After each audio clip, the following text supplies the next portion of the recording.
से तो महविश की हालत देखी नहीं चाहती।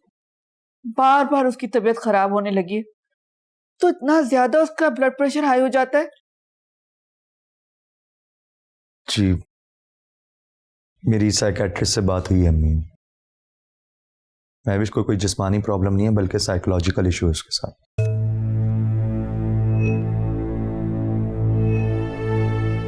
उसे बात बात पे गुस्सा आ जाना, यूं बीपी हाई हो जाना, चिड़चिड़ा हो जाना, ये कोई ना कोई डिप्रेशन है उसे। और कोशिश करके हमें उसे इस डिप्रेशन से बाहर निकालना होगा, और हमें उसके सामने कोई ऐसी बात नहीं करनी कि उसे गुस्सा आ जाए। हाशिर, तुम ये बात मुझे नहीं, हाला को समझाओ। वही मौके ढूंढती रहती है महविश को अजियत देने के लिए। पता नहीं क्या कसूर है हमारा। मुझे तो समझ में नहीं आता कि किस बात का बदला ले रही वो हमसे। क्या कसूर है हमारा? यही कसूर किया ना मैंने कि तुम्हारे साथ उसकी शादी की है। अम्मी बस, आप हर बात का इल्जाम हाला पे क्यों लगा रही? आप और महविश भी तो उसके साथ अच्छा नहीं करते हैं। और मैं थक चुका हूं इस रोज रोज की चिक-चिक से। हाशिर तुम? जी मैं।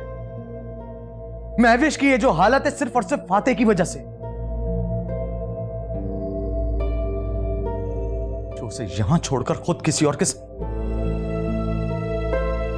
बोलो बोलो ना, चुप क्यों हो गए? बताओ क्या कहना चाह रहे हो? फाते एक अय्याश इंसान है अम्मी। महविश को उसके साथ शादी नहीं करनी चाहिए थी। और मैं अच्छी तरह जानता हूं कि महविश ने उससे सिर्फ और सिर्फ शादी पैसे की वजह से की है। मैं मना कर रहा था ये शादी मत करें, लेकिन आप लोग ने मेरी बात कहां सुनी?